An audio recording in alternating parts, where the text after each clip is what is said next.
현대 가족 제도 중에 입양 제도가 있습니다. 입양은 혈연 관계와 상관없이 인위적으로 친자 관계를 맺는 것을 말해요. 이러한 행위로 자식의 자격을 얻은 사람을 양자라고 하고, 양자를 삼은 아이를 입양아라고 부릅니다. 일상적인 용어로 입양은 양자를 드리거나 양자로 들어가는 행위를 말하고, 법률적인 용어로는 입양은 양부모가 될 사람과 양자가 될 사람이 양친자 관계를 맺는 신분 행위를 말합니다. 뭔가 좀 복잡한 것 같아요. 설명은 그렇게 되어 있습니다. 오늘날 자녀를 가질 수 없는 부모에게, 그리고 부모가 없는 자녀에게 가족을 만들어주는 사회적 법률적 제도입니다. 특히 신약 성경의 배경이 된 로마 시대에는 이 양자나 입양이 많았습니다. 로마 사람은 능력 있는 아이를 양자나 양녀로 들여서 가문을 물려주었습니다. 심지어는 황제조차도, 로마 황제도요, 능력 있는 양자를 들여서 황제 자리를 물려주었습니다. 그래서 이 로마사를 보면 양자로 들어가서 황제가 된 그런 황제들이 많아요. 그래서 이처럼 신약 시대에는 사람들이 양자에 대해서 이해하고 인정했습니다. 자, 오늘 성경에는 세상의 창조자 되신 하나님께서 사람을 입양하여 양자로 삼았습니다. 이렇게 하나님께서 아버지가 되셨습니다. 전능하신 하나님께서 자녀를 찾고 계십니다. 하나님은 당신의 자녀를 찾고 계십니다. 첫사람 아담을 지으실 때부터 하나님은 부모가 되셨습니다. 그래서 오랜 시간이 흘러서 사람들은 잊었지만 여전히 하나님은 자녀를 찾고 계십니다. 우리 다 함께 12절 말씀 함께 읽겠습니다. 12절 말씀 함께 읽겠습니다. 시작. 영접하는 자 곧 그 이름을 믿는 자들에게는 하나님의 자녀가 되는 권세를 주셨으니. 처음 사람이 창조될 때 하나님은 부모가 되셨고 사람은 자녀가 되었습니다. 창세기 2장에 하나님이 아담을 지으셨어요. 흙으로 지으셨다고 나와요, 성경에 보면. 그리고 그 다음에 하나님이 뭘 만드셨냐면 에덴 동산을 만드셨어요. 그러니까 에덴 동산을 만들고 사람을 만든 게 아니라 아담을 만들고 난 다음에 그 아담이 살아갈 환경, 아담이 살 동네를 만드는데 그 동네가 뭐라고요? 에덴 동산이에요. 그리고 하와를 또 만드셨어요. 그래서 아담을 돕는 배필로 하와를 만들었어요. 그리고 아담과 하와를 한 몸으로 만드셨어요. 이것을 창세기 2장 24절에서 이렇게 설명합니다. 이러므로 남자가 부모를 떠나 그의 아내와 합하여 둘이 한 몸을 이룰지로다. 즉 하나님은 사람을 창조하실 때부터 부모였습니다. 세상에 아담과 하와 둘 있고 하나님이 있어요. 근데 그걸 설명할 때 뭐라고 하느냐? 남자가 부모를 떠나 그의 아내와 합하여 둘이 한 몸을 이룰지로다. 창세기 2장 24절 말씀. 그러면 여기서 남자는 누구예요? 아담. 그리고 뭐예요? 아내는 누구예요? 하와. 그럼 부모는 누구예요? 하나님이세요. 부모가 하는 게 뭐예요? 자녀의 필요를 채워주는 거잖아요. 그처럼 하나님께서 부모가 되셨어요. 그리고 아담과 하와를 한 몸으로 만드셨습니다. 그래서 결혼은 남자와 여자가 한 몸이 되는 하나님의 축복입니다. 결혼은 하나님께서 주신 신성하고 소중한 은혜입니다. 이렇게 한 몸이 된 사람은 죄 때문에 부모를 잃었습니다. 아담과 하와가 죄를 짓고서 에덴 동산에서 쫓겨나요. 그러면서 하나님을 아버지라고, 하나님에 대한 부모를 잊어버립니다. 이제 시간이 흘러서 하나님을 아버지로 기억하는 사람이 없습니다. 감히 누구도 하나님을 아버지라 부르지 못합니다. 그때 예수님께서 세상에 오셔서 하나님께서 간절히 자녀를 찾고 계심을 전합니다. 그 방법은 의외로 간단합니다. 12절에 뭐라고 되어 있어요? 영접하는 자, 곧 그 이름을 믿는 자들에게는 하나님의 자녀가 되는 권세를 주셨으니, 이렇게 나오고 있습니다. 자, 예수님을 믿으면 됩니다. 예수님께서 하신 일을 인정하면 됩니다. 예수님을 하신 일 뭐냐 하면, 여러분이 사도신조 처음에 예배할 적에 우리 했었죠. 예수님이 어떻게 태어났어요? 동정녀 마리아에게 잉태되어 태어나셨고, 그리고 또 뭐예요? 빌라도에게 뭐예요? 고난을 받으시고, 그 다음에 어디에 돌아가셨어요? 십자가에서 돌아가셨고, 그리고 며칠 만에 부활하셨어요? 사흘 만에 부활하셨고. 자, 간단하죠. 아무튼 예수님이 하신 일은 많지만 가장 중요한 것들을 묶어놓으면 이렇게 됩니다. 자, 그 예수님이 하신 일을 인정합니다. 이것만으로 사람은 다시 하나님을 아버지라 부를 수 있는 자격을 얻었습니다. 이것이 자녀의 권세입니다. 그래서 12절에 영접하는 자, 곧 그 이름을 믿는 자네 누구의 자녀가 된다고요? 하나님의 자녀가 된다. 여러분이 예수님을 하나님의 자녀 됐음을 믿으시길 축원합니다. 그럼 여러분은 하나님을 뭐라고 부를 수 있어요? 아버지라고 부를 수 있는 거예요. 그래서 우리가 기도할 적에 하나님 아버지 부르고 기도하면 나는 지금 뭐라고요? 하나님의 뭐였다고요? 자녀였다라는 겁니다. 자, 우리는 예수님을 믿음으로 하나님의 자녀가 되었음을 믿으시길 축원합니다. 자, 사람은 예수님을 믿어서 하나님의 자녀가 되었습니다. 이제 반대로 사람은 예수님을 믿어서 하나님의 자녀가 되었습니다. 누군가의 자녀가 된다는 이야기는 부모가 생겼다는 이야기입니다. 그래서 여러분이 하나님 아버지 부르기 시작하면 하나님이 이제 나의 뭐가 되는 거예요? 부모가 되는 거예요. 자녀는 부모와 함께 할 때 가족으로 묶여집니다. 그래서 우리는 하나님과 뭐가 된 거예요? 가족이 묶여진 거예요. 그리고 자녀의 권세는 부모의 모든 것을 나눠받을 권리입니다. 그래서 자녀들은 부모의 것을 뭐예요? 받을 권리가 있어요? 없어요? 있어요. 그래서 연세 드신 분, 우리 권사님, 집사님들은 이제 자녀들이 보면은 자녀들하고 이제 그러면 안 되는데 연세 드시면은 그 자녀들의 부모가 가진 재산에 자녀들이 관심이 있어요? 없어요? 관심을 가져요? 안 가져요? 왜 가져요? 그 부모의 재산에 왜 자녀들이 관심을 가져요? 관심 없어요? 이미 다 받아서 관심이 없는 분이 계신 거예요? 아니면 아직 받을 게 없어서 그런 거예요? 그 자녀들이 부모의 재산에 관심이 있는 이유가 있어요. 요즘은 그 중학교, 고등학교만 되면 사회 시간에 그 상속제도를 가르쳐 줍니다. 학교에서. 우리 권사님, 집사님들은 아무것도 모르는 것 같지만 자녀들은 다 알아요. 중학교만 나오고 고등학교만 나오면 우리 부모 재산이 어디고 그 재산을 내가 얼마큼 받을 수 있다는 계산을 할까요? 안 할까요?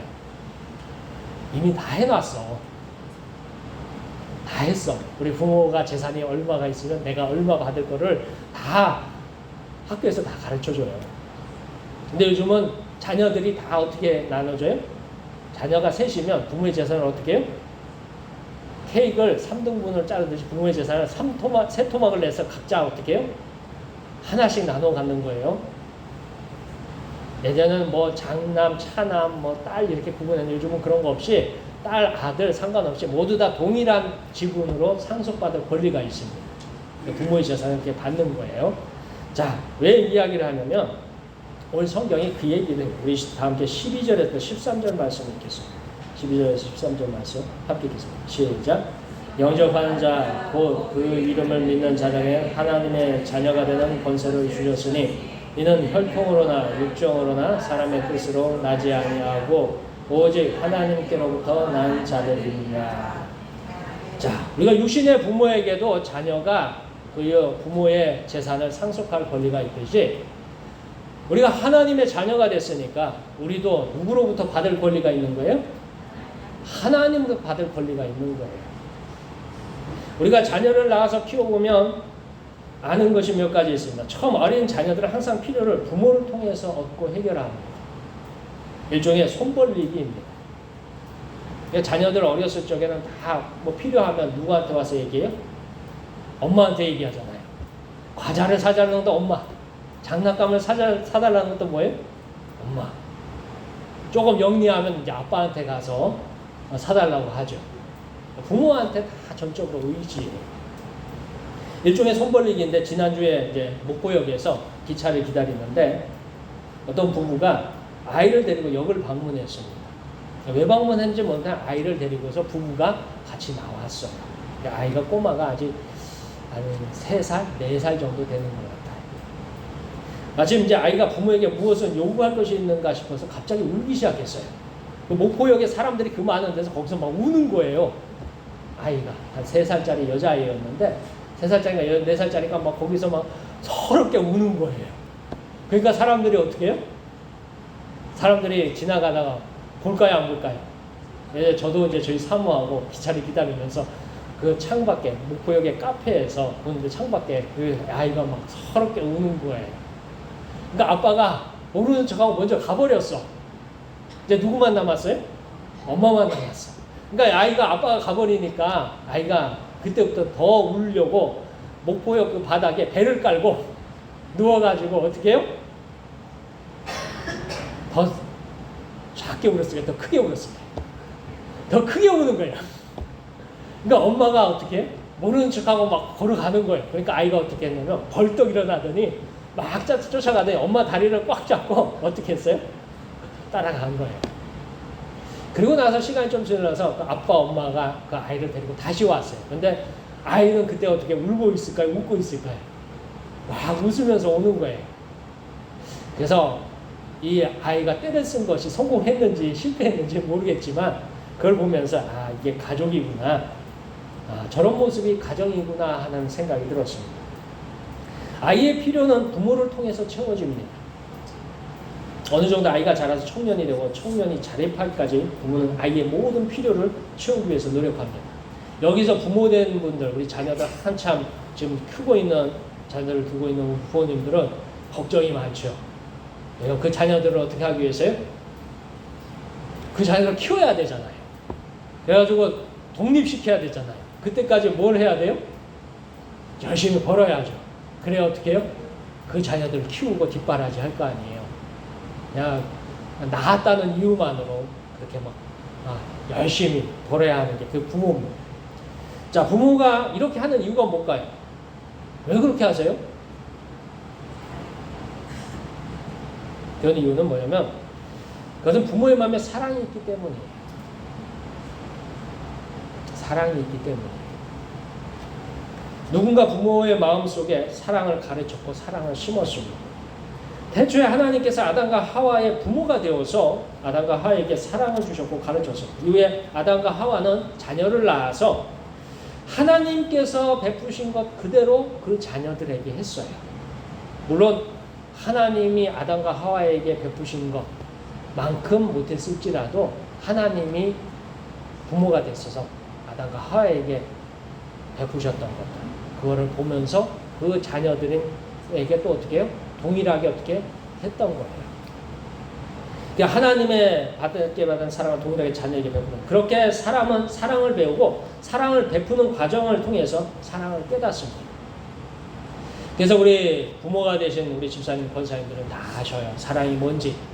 말로는 표현하지 못하고 글로는 쓸 수 없어도 마음속에 이게 사랑이다라는 것은 알아요, 몰라요? 알잖아요. 자녀를 낳아서 그 자녀를 키워보면서 때로는 기쁨도 느끼고 슬픔도 느끼고 고통도 느끼고 때로는 그 자녀 때문에 뿌듯함도 느끼고 오만 가지 감정을 다 느껴요. 그 감정이 느끼는 이유가 뭐예요? 우리 안에 뭐가 있기 때문에요? 사랑이 있기 때문이에요. 우리가 하나님의 자녀가 되었기에 이제 할 일이 하나예요. 바로 하나님께 손 벌리기. 하나님께 뭐 한다고요? 손을 벌리시면 돼요. 아이가 부모에게 손을 벌리듯이 우리는 누구에게 손을 벌리면 돼요? 하나님께 손을 벌리면 됩니다.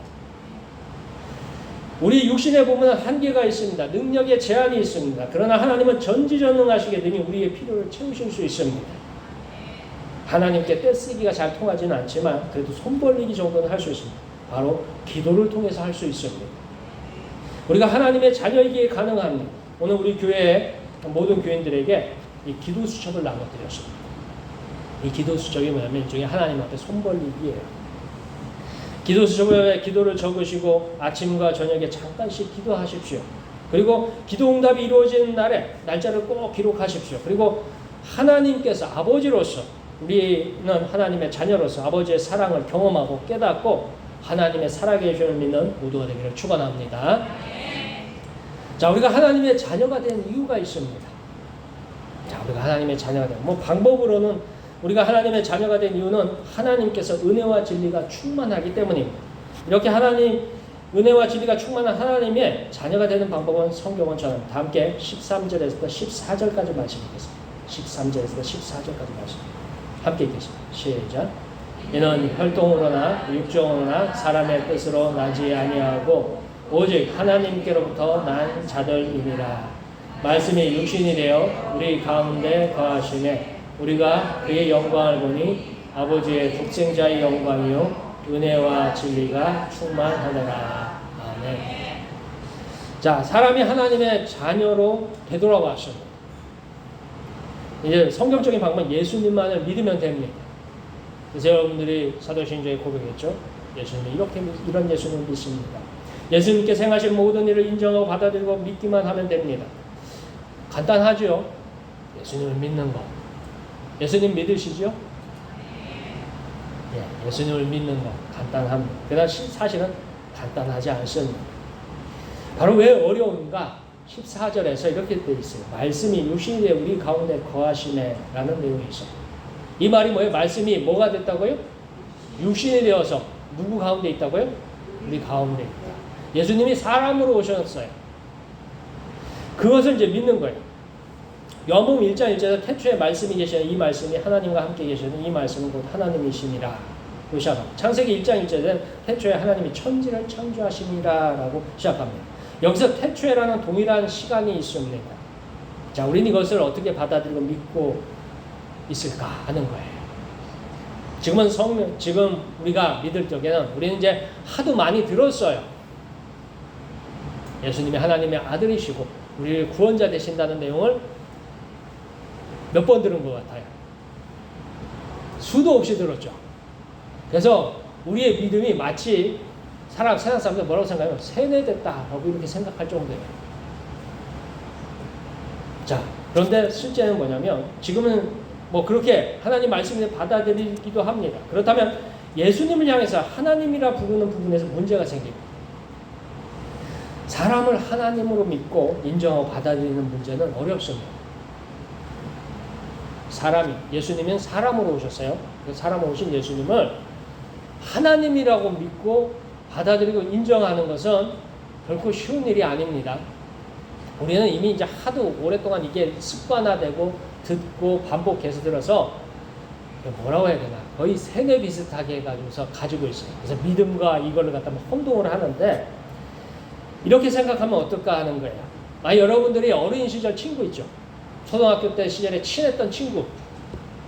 지금 교회 안 다니지만 어쨌든 초등학교 때 시절에 친했던 친구가 있어요. 그 친구가 이제 오랫동안 연락이 없다가 이제 나이가 한 50쯤 돼가지고 제 나이가 50이니까 50쯤 돼가지고 우연히 만났어.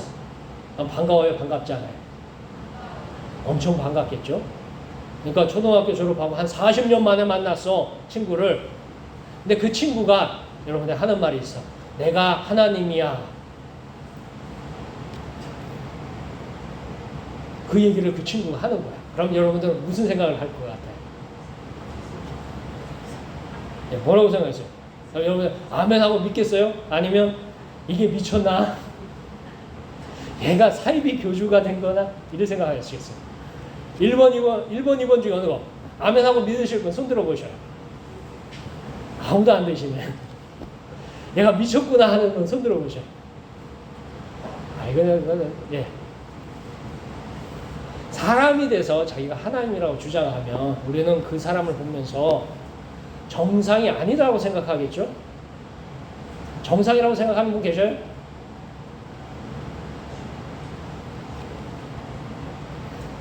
제가 왜 이 질문을 하냐면 예수님께서 하나님이심을 주장하실 적에 이스라엘 사람들, 유대인들은 굉장한 혼란에 빠졌습니다.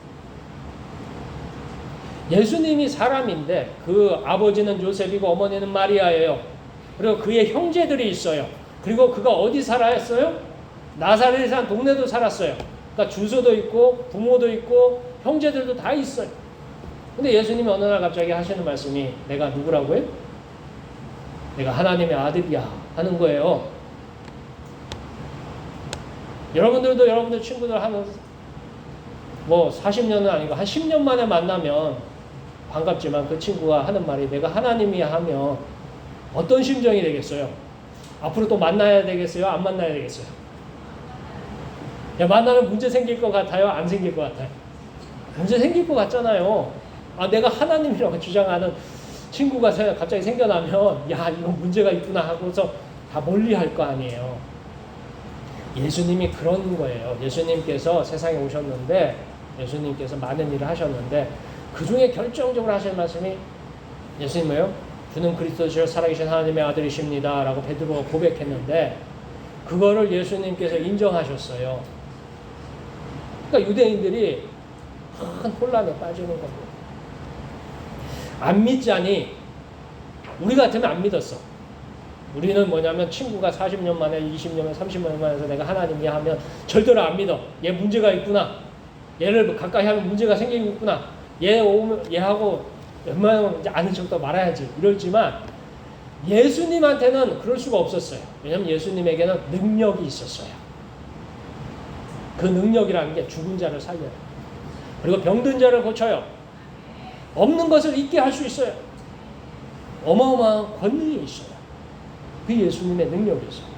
그 능력이 나타났어요. 두 번째는 예수님에게는 지혜가 있었어요. 이스라엘 중에 똑똑하다는 사람들이 예수님한테 다 찾아와가지고서 이게 진짜인가 가짜인가 하고서 테스트를 한 거예요. 하나님의 아들이라고 했지? 이게 진짜일까 가짜일까? 성경 가지고 이제 막 어려운 질문을 예수님한테 던지는 거예요. 근데 예수님이 다 어떻게 했어요? 다 이겼어요. 논쟁을 하면 성경을 가지고 다툴 때마다 예수님이 이겨요. 그러니까 지혜가 있어요. 능력이 있고 지혜가 있어요. 예수님한테 또 권세도 있었어요. 그래서 예수님이 가르치는 말은 제가 가르치는 말보다 100배, 1000배 얼마든지 훌륭해요. 저는 그냥 사람이기 때문에 설교할 때도 실수도 하고 말할 때도 실수도 하고 이렇게 저렇게 뭐 흠도 있고 단점도 있어요. 근데 예수님한테는 그런 게 없어요. 그러니까 권세를 가졌어요. 사람들이 감히 예수님 앞에 주눅이 들어가지고 감히 도전할 수 없었어요. 그러니까 예수님이 하나님이라고 하시니까 이게 문제가 되는 거예요. 자, 그다음에 오늘 어떻습니까? 우리에게 만약 이게 되면 어떠냐 하는 거예요. 성경 우리가 하나님의 자녀가 되는 방법을 우리가 예수님을 딱 만났는데 그 예수님 앞에 이제 그렇게 사람으로 오셨더래. 그걸 갖다 우리는 어떻게 해야 돼요? 그 예수님을 어떻게 하고 있어요? 지금 믿고 있어요. 자, 요한복음에서 말하면 어떻게 했어요? 영접한 자, 곧 그 이름을 믿는 자가 하나님의 자녀가 되는 권세를 주셨어요. 그 예수님이 우리 가운데 어떻게 해요? 말씀이 육신이 되어 우리 가운데 거하시네. 이렇게 되고 있어요. 자, 사람인 예수님이 하나님이시라고 하는 거예요. 그런데 그것을 사람들이 어떻게 해야 된다고요? 믿어야 구원을 받고 하나님을 아버지라고 하고 영생을 얻는 거예요. 그게 성경이 가르치는 내용이에요. 근데 그게 어떻게 가능하냐 하는 거예요. 어떻게 가능하냐? 이유가 뭐냐면 오늘 성경에는 이게 가능한 방법이 뭐냐 했을 적에 첫 번째 혈통으로는 안 돼요. 혈통이라는 게 뭐예요? 혈통이라는 게 족보예요, 족보. 여기서 예수님하고 같은 족보에 있는 사람이 있어요, 혹시? 우리 한국에도 유대인들이 있으니까. 자기가 유대인인 분 계셔요, 여기. 우리 교회, 우리 고서부 교회 교인들 중에 유대인 있어요? 다 토종 한국인 같아. 자, 유대인 친구를 가지신 분 있어요? 사업상, 내가 내 친구 중에 유대인이 있다. 이건 뭐냐면 육정이에요, 육정. 육정이 뭐냐면 혈통으로는 한 집안 사람, 유대인 혈통이 있어야 돼. 두 번째는 뭐예요? 육정. 육정은 육체적인 친소관계. 여러분들 사업관계든 뭐든 간에 유대인 친구를 가지고 계신 분 있어요? 요즘 뭐 대학교도 유학을 가고 유학을 오고 하니까 혹시라도 사업관계로 우리 사업에 그 유명한 유대인 친구가 있으신 분. 아직 그런 정도까지 우리가 국제적이진 않은 것 같아요. 뭐 고서국교회는 유대인 친구도 없어요. 그리고 마지막에 뭐라고 해야 되지? 사람의 뜻. 이건 일종의 뭐냐면 법률적인 건데, 예. 우리가 뭐냐면 양자, 입양하는 건 법률적으로 하듯이 사람의 뜻, 법에 의해서 유대인과 어떤 관계를 맺은 사람 있느냐 하는 거예요. 사실 예수님은 지금부터 2000년 전에 어디서 사셨어요? 이스라엘 땅, 서아시아 끝, 중동에 사셨어요. 우리는 어디 살아요 지금? 2025년에 여기 아시아의 동쪽 끝에 한반도에 어디 살아요? 목포에 살고 있잖아요. 그러니까 예수님과 만날 일이 있어요, 없어요? 없어요. 시간적으로도 2000년의 차이가 나고 공간적으로도 뭐예요? 이 아시아 대륙의 동쪽과 서쪽 끝에 있어요. 그럼 예수님하고 우리는 실제적인 관계는 뭐예요? 남이에요, 남. 맞아요, 틀려요? 남이에요, 남. 그런데 성경은 뭐라고 해서? 우리가 예수님을 믿기만 하나님의 자녀가 된다 했어. 이유가 뭐냐? 하나님께 은혜와 진리가 충만하기 때문입니다. 자, 은혜와 진리가 충만하다라는 얘기는 뭐냐면 사실 우리는 하나님과 원수가 되었습니다. 그 관계를 회복하신 분이 예수님입니다. 예수님을 믿기만 하면 구원을 받습니다. 이것이 하나님이 만든 법이에요. 우리가 예수님을 믿기만 하면 구원을 받습니다. 이거는 누가 정한 법이에요? 하나님이 정하신 법이에요. 하나님이 정한 법이에요. 이 법이 왜 중요하냐면 요즘 우리나라가 굉장히 혼란 가운데 있잖아요. 혼란 가운데인데 이 혼란을 정리하는 방법이 법을 통해서 정리를 하는 거예요. 근데 그 법을 어디서 만들어요? 우리나라는 대한민국의 모든 법은 어디서 만들어요? 국회에서 만들죠. 국회에서 국회의원들이 모여서 법을 만들어요. 근데 법을 만들 수도 있고 없앨 수도 있고 고칠 수도 있어요. 국회의원들이 모여가지고 법을 새로 만들 수도 있고 그리고 그 법을 없앨 수도 있고 그 법을 고칠 수도 있어요. 맞죠? 예. 자, 하나님의 법은 사람이 전 인류가 모여서 고칠 수 있어요? 없앨 수 있어요? 부정할 수 있어요? 못해요. 하나님의 법은 누구만 그것을 만들 수 있어요? 하나님이 만들고. 그리고 그거 고친다면 누가 고칠 수 있어요? 하나님이 고칠 수 있어요. 예수를 믿고 구원을 받는다는 건 하나님이 만드신 법이에요. 그 법이기 때문에 우리는 그걸 손댈 수가 없어. 다만 우리는 거기에 어떻게 하느냐? 순종할 거냐? 거부할 거냐예요. 하나님 우리에게 요구하셔요. 내가 이런 법을 만들었는데 이것을 순종하면 어떻게 해요? 하나님의 자녀를 삼으시고 영생을 주시고 천국을 약속하신 거예요. 그래서 우리는 그 얘기에 대해서 아멘 하는 겁니다. 근데 세상 사람들은 어떻게 해요? 그것을 거부할 수 있어요. 거부하면 다 어디 가요? 약속된 대로 가는 거예요. 법이 정한 절차대로 가는 거예요. 그게 가는데 이제 우리에게 중요한 건 뭐냐? 자, 은혜와 진리. 은혜와 진리가 우리 안에 충만하기. 하나님 앞에 은혜와 진리가 충만하기 때문에 우리가 예수님을 믿게 되는데 정확한 표현을 하자면 성령 하나님께서 먼저 우리 안에 오셔야 돼요. 우리 안에 오셔. 그럼 성령 하나님 무슨 일을 하느냐?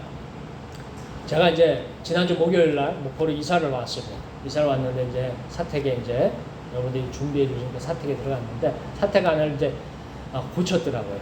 그걸 영어로 뭐라고 해요? 리모델링이라고 하죠. 리모델링은 겉모습은 어떻게 해요?